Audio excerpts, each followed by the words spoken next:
Good morning, church. I hope you're having a good day today. We are continuing and we're getting close to the end of our study in Mark. And today is a longer passage. It's Mark 15, 1 through 41.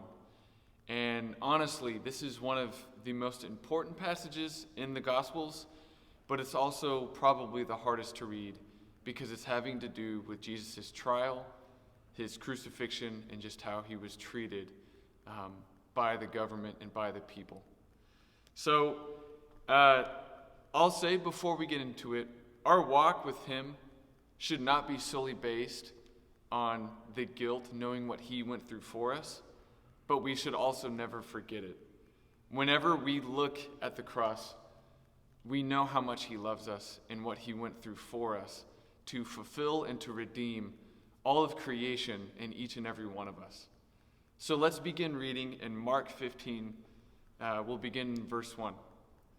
Very early in the morning, the chief priests with the elders, the teachers of the law, and the whole Sanhedrin made their plans. So they bound Jesus, led him away, and handed him over to Pilate. "Are you the king of the Jews?" asked Pilate. "You have said so," Jesus replied. The chief priests accused him of many things. So again, Pilate asked him, "Aren't you going to answer? See how many things they are accusing you of?" But Jesus still made no reply, and Pilate was amazed. This is probably in verse 5, where it says that Jesus still made no reply. This is a reference, and this is a confirmation of the prophecy in Isaiah 53, where it talks about the servant king. And it said that the servant king would be led like a lamb to the slaughterhouse silently. So there are all kinds of prophecies echoing in this. Continuing on in verse 6. Now it was the custom at the festival to release a prisoner whom the people requested. A man called Barabbas was in prison with the insurrectionists who had committed murder in the uprising. The crowd came up and asked Pilate to do for them what he usually did. So this is interesting. Barabbas actually means son of the father or son of the teacher. And it says that he was a part of a murder in an uprising or a revolt against the government. So in many ways, this man, Barabbas, is actually what the Israelites or the Jewish people wanted Jesus to be. A military leader willing to kill, willing to do anything to defeat the humanly powers of the Roman government. We will soon see that they release him instead of Jesus. And how sad that is that they choose this guy over Jesus. Continuing in verse 9. "Do you want me to release to you the king of the Jews?" asked Pilate, knowing it was out of self-interest that the chief priests had handed Jesus over to him. But the chief priests stirred up the crowd to have Pilate release Barabbas instead. "What shall I do then with the one you call the king of the Jews?" Pilate asked them. "Crucify him," they shouted. "Why? What crime has he committed?" asked Pilate. But they shouted all the louder, "Crucify him." Wanting to satisfy the crowd, Pilate released Barabbas to them. He had Jesus flogged and handed him over to be crucified. Did you notice how many times in this passage that Pilate refers to Jesus as the king of the Jews? See, for Pilate, he's making this a situation where it is Jesus, king of the Jews, and his kingdom versus the kingdom of the Roman government and just how the worldly powers usually work.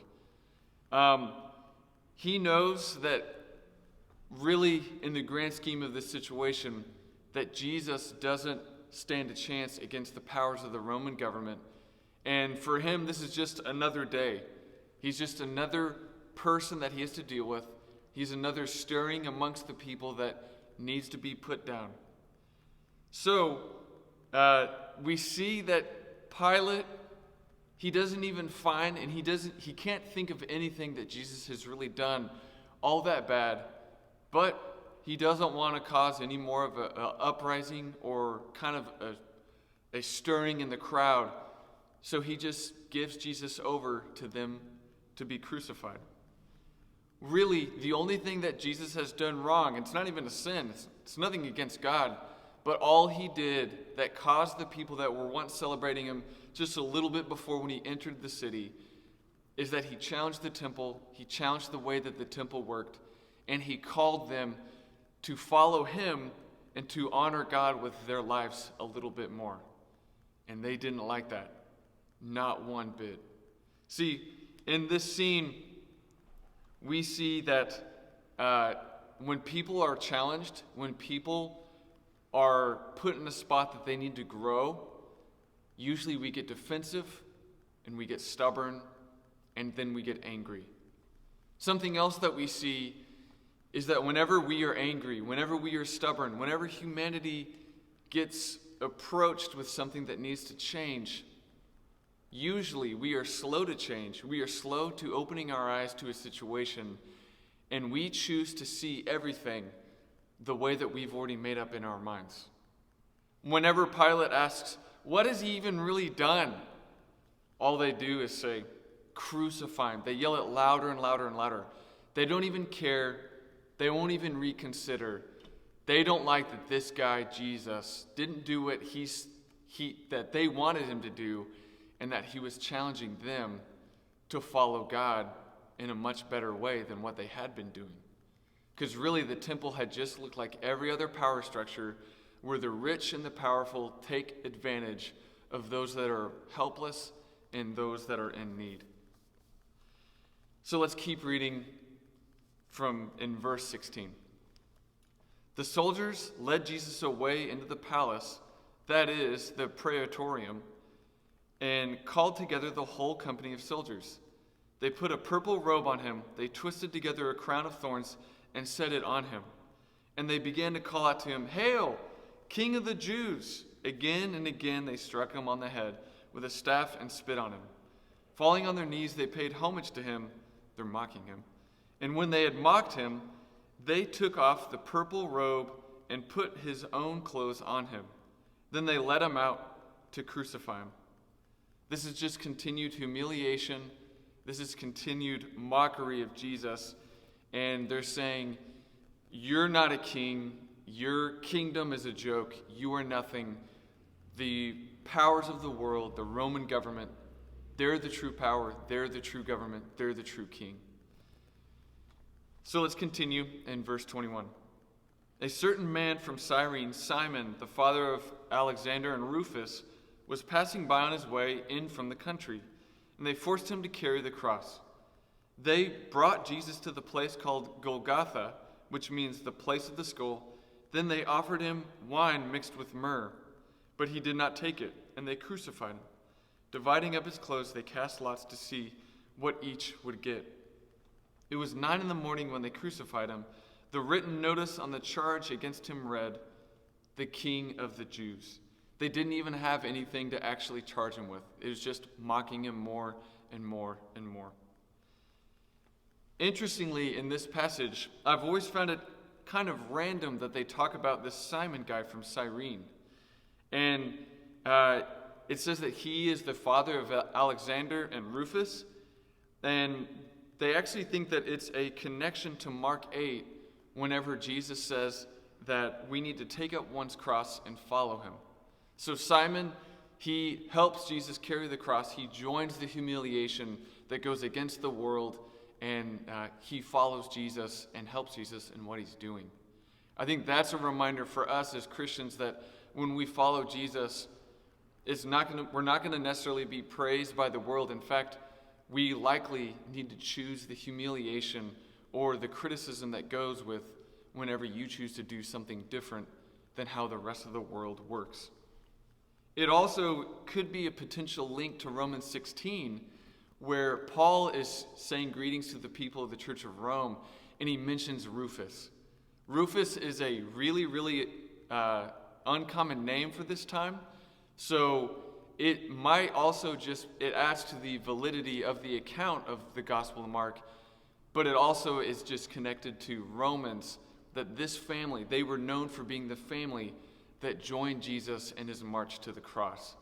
And I find that to be very cool. What a great legacy for the early church followers and leaders, but that these people chose to join Jesus in his humiliation. So, lastly, before continuing, we see that Jesus, instead of choosing to drink wine that has spices that might help him dull the pain to what he's going through, he refused it. He wanted to take on the pain and the suffering to its fullest, to take on the sin of the world by going through this execution and this crucifixion. In verse 27, we continue reading. They crucified 2 rebels with him, one on his right and one on his left. Those who passed by hurled insults at him, shaking their heads and saying, "So, you are going to destroy the temple and build it in 3 days. Come down from the cross and save yourself." In the same way, the chief priests and the teachers of the law mocked him among themselves. He saved others, they said, but he couldn't save himself. Let this Messiah, this King of Israel, come down now from the cross that we may see and believe. Those crucified with him also heaped insults on him. So the servant king, the Messiah, the Son of God, is continued to be insulted, humiliated, and very, very few realize just what they are doing. Verse 33, at noon, darkness came over the whole land until 3 p.m. At 3 p.m, Jesus cried out in a loud voice, "Eloi, Eloi, lama sabachthani," which means, my God, why have you forsaken me?"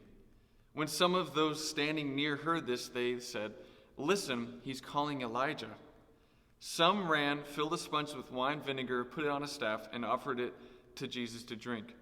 "Now leave him alone. Let's see if Elijah comes to take him down," he said. With a loud cry, Jesus breathed his last. Jesus cries out, "Eloi, Eloi, lama sabachthani," and this is a direct reference to Psalm 22. This is in reference to the pain, to the suffering, to the excruciating feeling of being separated from God. He's describing sin, but he's also describing so much of what we go through and what we struggle with and what we get so frustrated with in our life. I don't know about you, but there are times where I'm calling out to God and I'm thinking, why is this so hard? Why do we have to go through this? God, please deliver us, help us. I think it's pretty comforting, and we should take great comfort and motivation knowing that God himself, in the form of Jesus, he doesn't just know everything we're going through. He experienced the pain. He experienced the downfall of this creation that we go through, and he took it on for us. See, the crowd, they thought that they mistook him to be calling out to Elijah.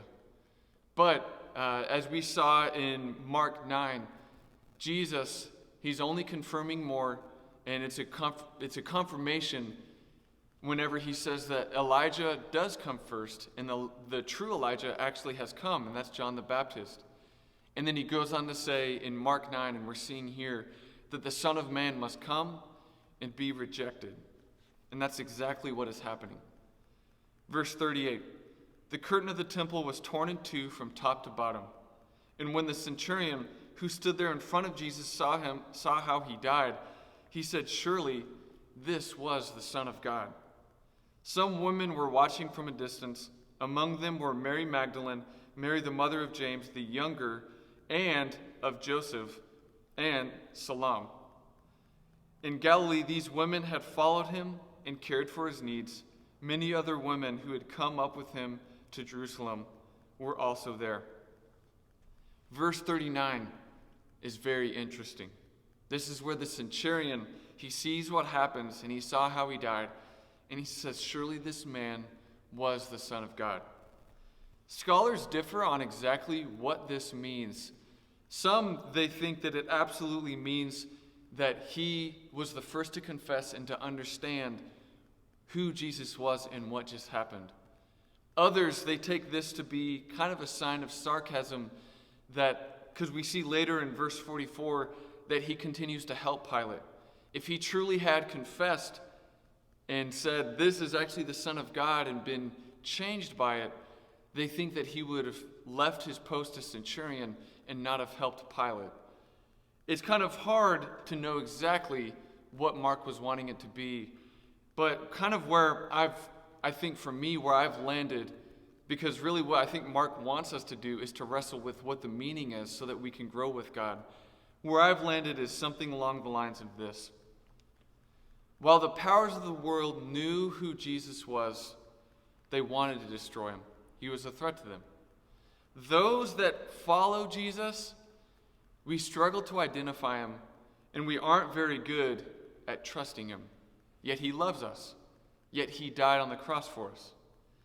But as identity emerges, we start to understand his love and who he is most whenever we're at the foot of the cross and we remember what he did for us. He didn't just teach. He didn't just perform miracles. He took on the burden of sin. He took on the burden of corruption. He took on the burden of disobeying God and going against what God wanted for this world and for us. He paid a debt that we could not pay, and he did all of this by going to the cross for us, being raised from the dead, and in his resurrection, we have new life. We get to exit the sin that we have been so entangled through because of just the darkness of the world. See, I pray that we never forget what this cross actually means. And yes, we should not idolize the cross to where we worship the cross more than Jesus. But I pray that the symbol of the cross, it was repurposed. It was the sign of the Roman government for power. It was repurposed to say, look what Jesus has done for you. It points us and reminds us that Jesus loved us so much that he died on the cross for us. So as you go today, don't be hard on yourself. You don't have to carry that pain anymore. You don't have to carry the shame anymore, because we know the perfect Lamb of God, the Son of God, he took it all for us. Have a great day and be blessed.